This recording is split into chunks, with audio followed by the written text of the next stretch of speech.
በጣም ማወቅ በፈልገው ነገር ነው። ሲትኒ ስለታልከው ነው እንግዲህ ከሩቅ ሆኖ ሲታይና እንደኔ ደግሞ አላምን በአዲስ ኪዳን ታቦት ተቀርጾ ካህናት የሚሸከሙት የለም መጽሐፍ ቅዱስ ላይ። ይሄ የሰው ሥርዓት ነው።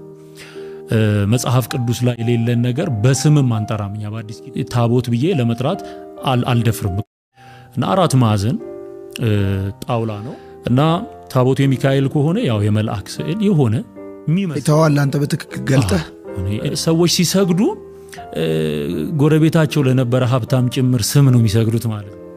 የነ ወለተ ማርያም የነ ተክለ ማርያም ለታቦት ክርክር የሚቆሙ ሰዎች አንደኛ አላወቁት ገብቷል። አለሱ ማስረጃ የማርያም ታቦት የሚባል የለም አሉ። ተበደልኩትን በደል ከዚህ በፊት ነው አጋርቻለሁ። ለማርያምም እየዘመርን ነው የተደበደብነው። እኔ በጣም የሚገርመኝ እሱ ነው። ቅናትና መቀኝነት፣ ክፋት የሚቀኑብን ሰዎች ነበሩኛ። ኦርቶዶክስም ሆነን ይቀኑብናል። የተወደዳችሁ የሰናፔ ቲዩብ ቤተሰቦች በያላችሁበት ሁሉ የእግዚአብሔር ሰላምና ፍቅር የእመቤታችን የቅድስት ድንግል ማርያም ምልጃና በረከት አይለያችሁ። እነሆ ዛሬ ለየት ባለ መርሃ ግብር ወደ እናንተ መጥተናል። እንግዲህ በቅድስት ኦርቶዶክሳዊት ቤተክርስቲያን ዙሪያ የሚያጠነጥኑ መርሃ ግብሮችን እንደተለመደው ወደ እናንተ የምናቀርብ ይሆናል። የዛሬው መርሃ ግብራችን ለየት የሚያደርገው በተለይ በቅድስት ቤተክርስቲያናችን ወይም አጽራረ ቤተክርስቲያን ላይ የሚያተኩር ይሆናልና ውድ ኦርቶዶክሳውያን ይህንን መርሃ ግብር በደንብ ተከታትላችሁ ራሳችሁን ከአጽራረ ቤተክርስቲያን ተጠብቁ ዘንድ በልዑል እግዚአብሔር ስም እያሳሰብን እነሆ የገለባውን ሰው ታሪክ ይዘንላችሁ የምንቀርብ ይሆናል። በደንብ ትከታተሉን ዘንድ በእግዚአብሔር ስም ጋበዝናችሁ። ገለባው ሰው ምክንያተ ገለባ። ይህ ነጥብ በክርክር ሳይንስ እና በሃይማኖት ትምህርት ውስጥ እጅግ መሰሪና አደገኛ የሚባል ስልት ነው። ገለባው ሰው ስልት ማለት ተቃዋሚህ የሌለውን ማንነት ሰጥተ ያንን የፈጠርከውን ምስል መስለ ስትመታው ማለት ነው። በፓስተር ዮናታን እና በትዝታው ውይይት ላይ ይህ ስልት እንዴት እንደሚተገበር እንደ እግዚአብሔር መልካም ፍቃድ በዝርዝር እንመልከተው። አንደኛ፣ ትክክለኛውን ትምህርት ወይም ዶግማ መደበቅ። የኢትዮጵያ ኦርቶዶክስ ተዋሕዶ ቤተክርስቲያን በሊቃውንት የተደነገገ በመጽሐፍትም የተመዘገበ ጥልቅ ስነ መለኮታዊ ወይም ቴዎሎጂካል ትምህርት አላት። ለምሳሌ ስለ ቅዱሳን አማላጅነት፣ ስለ ቅዱሳት ስዕላት ወይም ስለ ስርዓተ አምልኮ ያላት ትምህርት ጥብቅ መጽሐፍ ቅዱሳዊና ታሪካዊ መሰረት ያለው ነው። እነርሱ የሚያደርጉት እነዚህን ጥልቅ ትምህርቶች ከመሞገት ይልቅ በገጠር ወይም ባልተማረ አማኝ ዘንድ የሚታዩ የባህል ልምዶችን ወይም የግለሰብ ትምህርቶችን ይመርጣሉ። ሁለተኛ፣ ገለባው ሰው መስራት። ሁለተኛ፣ ገለባውን ሰው መስራት። ገለባው ሰው የሚባለው ግለሰቦቹ የፈጠሩት የውሸት ምስል ነው። ለምሳሌ ትክክለኛውን አስተምህሮ ኦርቶዶክስ ቅዱሳንን ታከብራለች፣ በአማላጅነታቸውም ትታመናለች። በእነርሱ ወይም በገለባው ሰው ኦርቶዶክሶች ከእግዚአብሔር ይልቅ ለሰዎች ይሰግዳሉ፣ ሰውንም ያመልካሉ። ምን አደረጉ? አምልኮን እና ክብርን ሆን ብለው ያደበዝዛሉ። ኦርቶዶክስ የማታምነውን ነገር ታምናለች ብለው ለሕዝብም ያቀርባሉ። ሶስተኛ፣ የፈጠሩትን ምስል ማጥቃት። አንዴ ኦርቶዶክስ ሰውን ታመልካለች የሚል የውሸት ምስል ወይም ገለባ ሰው ከገነቡ በኋላ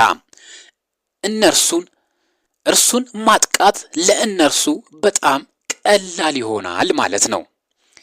እዚህ ላይ የሚያጠቁት ኦርቶዶክሶችን ሳይሆን እነርሱ የፈጠሩትን ሳጥናኤላዊ ወይም ጣዖት አምላኪ ምስል ነው። ነገር ግን አድማጩ ኦርቶዶክስ እየተጠቃ ይመስለዋል። አራተኛ፣ የባህል ልምምድን እንደ ቅድስት ቤተክርስቲያን ትምህርት አድርጎ ማቅረብ። በትዝታው ንግግሮች ላይ በብዛት እንደሚታየው በአንዳንድ አካባቢዎች የሚደረጉ መጽሐፍ ቅዱሳዊ ያልሆኑ ድርጊቶችን ወይም የአንዳንድ መነኮሳት የግል ድክመቶችን ያሳያል። እነዚህን ድርጊቶች በቤተ ክርስቲያኗ ሲኖዶስ ወይም በመጽሐፍቶቿ ባይታገዙም እርሱ ግን ኦርቶዶክስ ቤት እንዲህ ነው የሚደረገው በማለት አጠቃላይ ይተቻታል። ይህ ልክ አንድ ዶክተር ስህተት ስለሰራ የሕክምና ሳይንስ ውሸት ነው እንደማለት አይነት ነው። የተሳሳተ አመክንዮ ነው። አምስተኛ የዚህ ስልት ወይም ግብ ምንድን ነው? ተከታዮቻቸውን ማሳመን።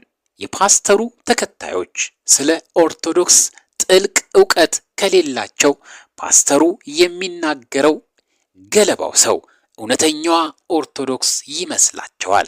በዚህም ምክንያት ቤተክርስቲያኗ እንዲንቋትና እንዲጸየፏት ያደርጋቸዋል ማለት ነው። እውነተኛ ውይይትን መሸሽ ከሊቃውንት ጋር በነገረ መለኮት ወይም ቴዎሎጂ መከራከር ቢጀምሩ ሊረቱ እንደሚችሉ ያውቃሉ። ስለዚህ ቀላሉ መንገድ ቤተክርስቲያኗን ኋላ ቀርና ጣዖት አምላኪ አድርጎ ስሟን በማጥፋት ከክርክሩ መሸሽ ነው። ባጭሩ የገለባው ሰው ስልት ተቃዋሚን ለማሸነፍ ሳይሆን ተቃዋሚን ለማስመሰል የሚደረግ የክርክር ስርቆት ነው። ትዝታው የውስጥ አዋቂ ነኝ በሚል ሽፋን የሚያቀርባቸው ታሪኮች ይህንን የገለባ ሰው ይበልጥ እውነተኛ ለማስመሰል የሚጠቀሙባቸው ግብአቶች ናቸው።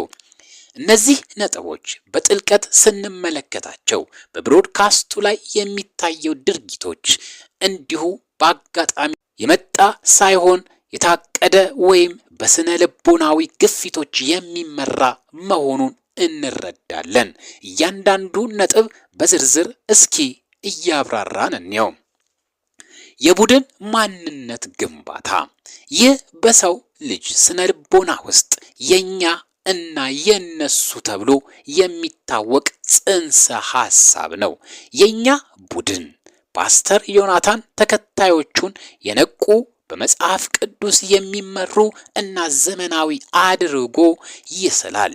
ይህ በደጋፊዎቹ ዘንድ ልዩ የመሆኑና የመመረጥን ስሜት ይፈጥርለታል።